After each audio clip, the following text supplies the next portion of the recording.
Today we're going to look at the harms of alarms.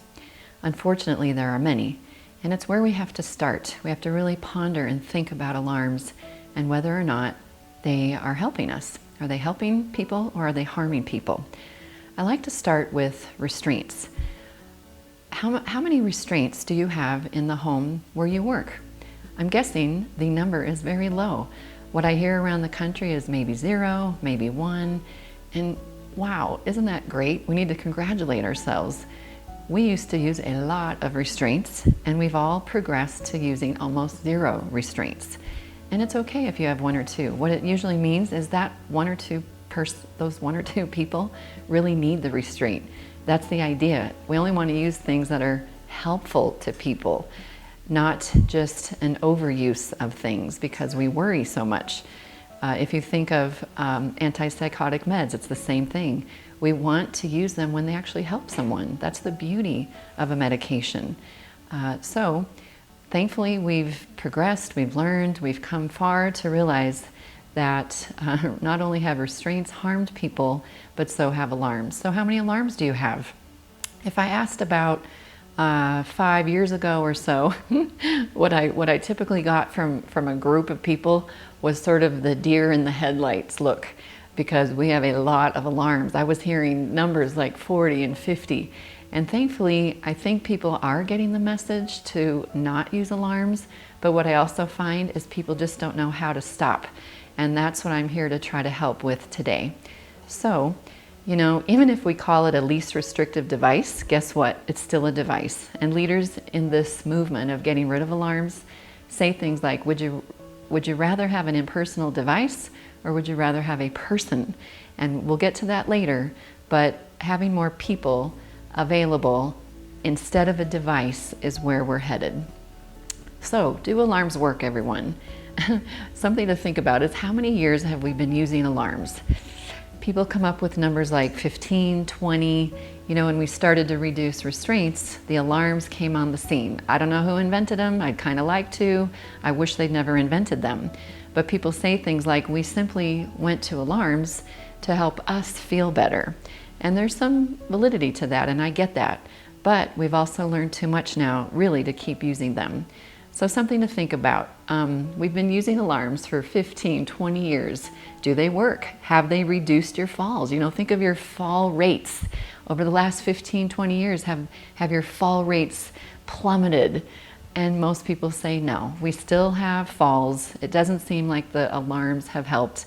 Leading teams have just looked honestly at, wow, we kept using more and more alarms and we didn't see falls go down. In some cases we saw falls go up, and they just made this conscientious decision to stop using so many alarms. The other thing to think about is this, everyone. We've really all been using the same list. Are the typical institutional fall prevention ideas, strategies working? Have they reduced falls? I don't think so. So what do I mean by the same old list? Let me tell you. The same old list. If we were together, I'm sure many of you would say things like this. Call light within reach. I think we're pretty good at that.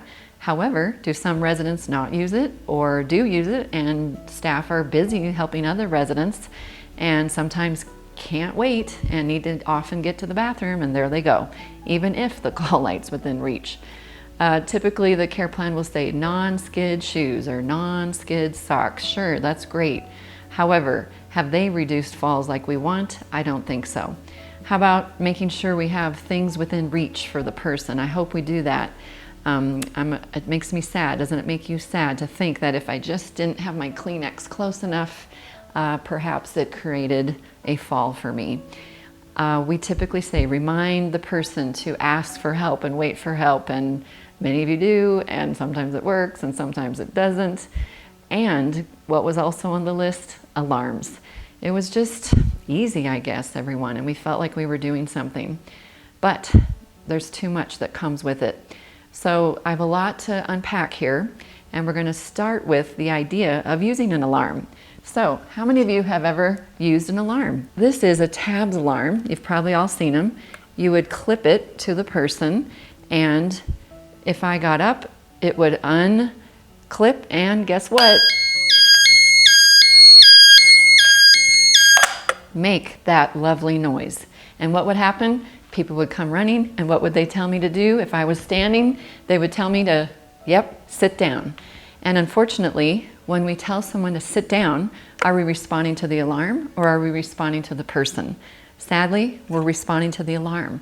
That's the key moving forward. We want to respond to the person. If you work in a place that still uses alarms, just at least personally make a decision to respond to the person. If I just stood up, what does that mean? It could mean lots of things, right? I need the bathroom, I need to move. Our bodies were made to move. Help people move more. We're going to get to that in a minute. Here's another alarm, everybody. Let me grab it here. This is a pressure relieving pressure alarm. And notice, all I did was pick it up. So the point with this is, so many alarms don't work. They're too sensitive. This kind of thing goes on all the time. Now, the reason I'm showing them to you, and hopefully we'll get this to be quiet the rest of the video, is for this reason. I recommend you personally sit on alarm. At the next meeting, everyone, have fun. I don't care what your job is. Ask for a pile of alarms and make everyone sit on one. You know, doesn't matter if you're the leader of the team. Be a leader and get people realizing what it's like. See how loud it is. See how sensitive it is. I've done this in many training videos. In fact, I'd encourage you to pause the video and go sit on one for the rest of the video. Be proactive. Be outrageous, everybody. And sadly, here's what happens. In having people sit on them for even just 30 minutes, I would check in with people. And you know what they would say? Things like, I'm embarrassed and I feel angry. And together we've been amazed at what strong emotion it brings up to sit on such an abnormal device called an alarm for even 30 minutes. Now imagine you live in a nursing home and you have sat on one of these for days on end, weeks on end, maybe years on end. And by sitting on it yourself, having your teammates experience it, guess what? It'll change everything, everybody. So I highly recommend it. Now, here's something else we have to consider. How many of you have fallen in the last year? So I'm holding up my little star sticky notes to make a point.